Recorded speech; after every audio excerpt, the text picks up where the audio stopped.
Bitcoin will more than 10x in value from where we are today. It could take 5 years, could take 10 years, but it will more than 10x in value from today to more than $1 million per coin.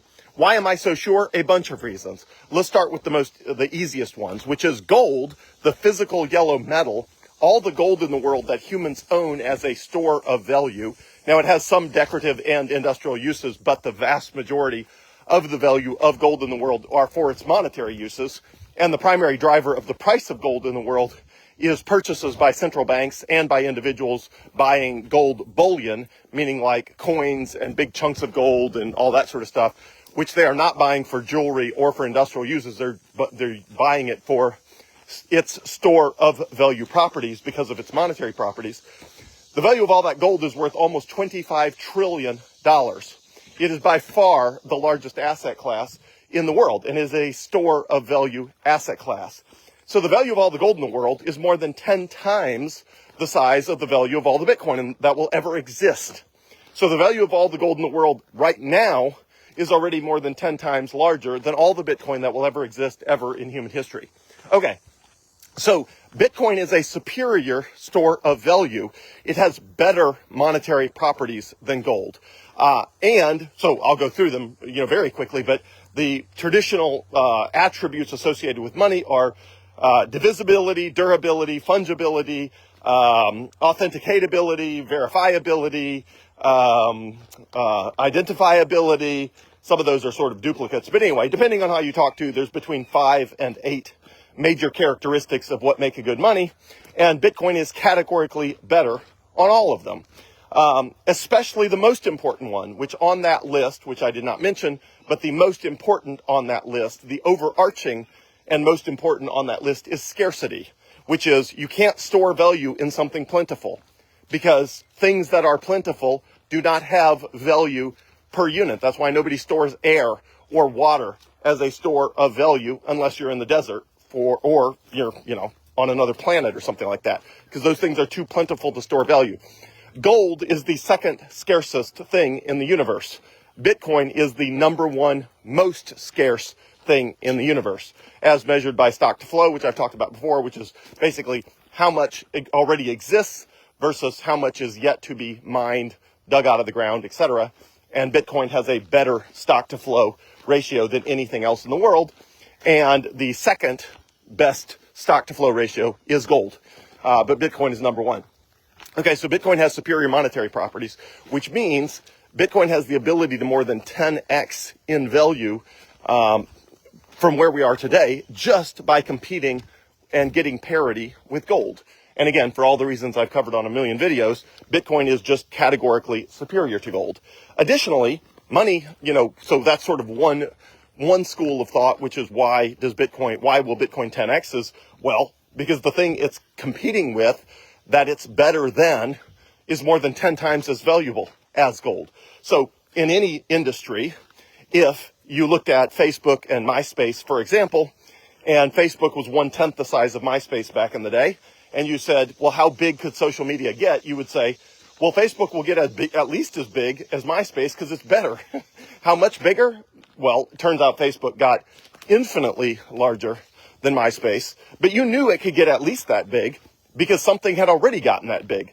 Same with Google and Yahoo. When Yahoo was leading the search engine market, you would know that if Google was a better search engine and ultimately would get enough adoption, that it was possible that it would be worth as much as Yahoo. Now, the truth is, Google ultimately became worth far more than Yahoo, but you at least knew that the baseline for what was possible was what had already happened.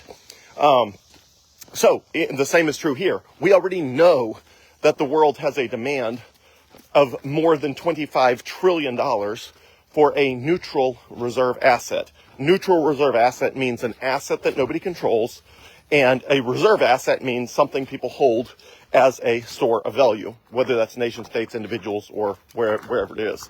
Now, Bitcoin is vastly superior to gold, so I think its upside is actually significantly more than 10x. And the reason for that is gold has never been more, certainly in the modern economies of the last hundreds of years, gold has never been more than a store of value. It is not a medium of exchange. You don't buy a cup of coffee with gold, And fundamentally, you can't, because gold is not divisible and portable enough and authenticatable enough to do that. There's just no way when you walk into a coffee shop to shave off, a fraction of a shaving of gold to buy a cup of coffee. It's not divisible that way. It's too hard to know if it's gold or if it's been diluted by some other metal. Even if you could weigh it on a baking scale, there's no way of knowing if it's been diluted with another metal or if it's even real gold or fool's gold. And also in large volumes, if you want to make move millions of dollars around, it's way too heavy to carry that way for the average person. So gold fails as a medium of exchange, and it fails as a unit of account, because people are not going to use it as a unit of account unless it's being used as a store of value and a medium of exchange. So the gold is valued at $25 trillion, even though it's only doing one of the three functions of a money, which is store of value, but not unit of account, it is a store of value, but not a medium of exchange or unit of account. So gold is literally doing one of the three properties of money, yet it's worth $25 trillion. Bitcoin is custom built and designed to do all three of the functions of money: a store of value, medium of exchange, and unit of account. Bitcoin is ideally suited to do all three of those. And again, it's less than 1/10 the size of gold, and eventually it will surpass the value of gold. Additionally, why am I so sure? Okay, so one, Bitcoin can 10x in value without breaking a sweat just by competing with gold. And secondly, in addition to that, it's significantly better than gold because it does all three of the properties of money instead of just one that gold does. And then sort of a categorical second to all of that is humans need money. We need a place to store value. And we need a medium of exchange and unit of account too. I always try to put them in order because that's the order that money is always adopted. It's first a store of value, then a medium of exchange, then a unit of account. You don't skip around those. Typically it always goes in that order. So as a result of that, you could put your money in stocks, but stocks are ridiculously high valued right now. The amount of money you have to pay per dollar of earnings, per dollar of profit, is just off the charts insane right now. And markets are what's called mean reverting, which means over time, the trend line may be up, but if it gets detached too far from that trend line, there will ultimately be a price correction. I think it's almost certain that there will be a price correction in the price of the stock market at some point. I don't know when that is, but I would certainly not be buying stocks or holding stocks right now at current valuations. The bond market has gotten absolutely clobbered. Anybody holding debt has just been killed in recent years, so that's a sucky place to put money. Real estate is also, ridiculously overvalued, in my opinion. Again, it's, house prices, commercial real estate, everything. It's hard to find anything that I would consider a good investment, and you got to put your money somewhere. So, why will Bitcoin 10x? One, because you got to put your money somewhere, and Bitcoin is the best place to put your money while you wait to spend it later. It's the most scarce, the most durable, divisible, portable, fungible, authenticatable, verifiable, all of those things than anything else that exists in the world. It's just better. And you got to put your money somewhere, and you're going to have to find something that has those properties, and that Bitcoin has superior properties in those categories. And again, look at the price of gold. And the price of gold is going way up, primarily because central banks are buying it. Now, one benefit of, one thing to think about as far as central banks buying gold is, why aren't they buying Bitcoin? The answer for that is they do not control Bitcoin. Central banks still feel like they have this sort of tenuous grasp on the monetary system if it's based on gold, and they have to put their reserves somewhere. Now, if central banks actually thought their own currency was a good store of value, then they would put their reserves in their own currency. They don't. They turn around and they buy gold with their reserves. If they thought the US dollar was a good store of value, they would put their reserves in US dollars. Increasingly, they are not doing that. They are turning around and buying gold. So the day will come when central banks realize, many of them already have, but nobody wants to go first, that the future of money is based on Bitcoin, not on gold. And when everybody realizes that, there will be effectively a financial arms race for everybody to try to get Bitcoin as quick as possible. And Bitcoin will ultimately supplant gold as the preferred neutral reserve currency that central banks and everyone else holds. It's already much more prevalent than gold for individuals, for businesses, for corporations. There's just much higher Bitcoin holdings, I should say, as an adoption rate. The number of individuals, corporations, nonprofits, anything that is adopting Bitcoin is at a much, much, much higher rate than gold. The exception is central banks, which are effectively scared to to open the floodgates by by switching from gold to Bitcoin. So anyway, that day will come as soon as central banks start buying Bitcoin. You can kiss the fiat currencies goodbye.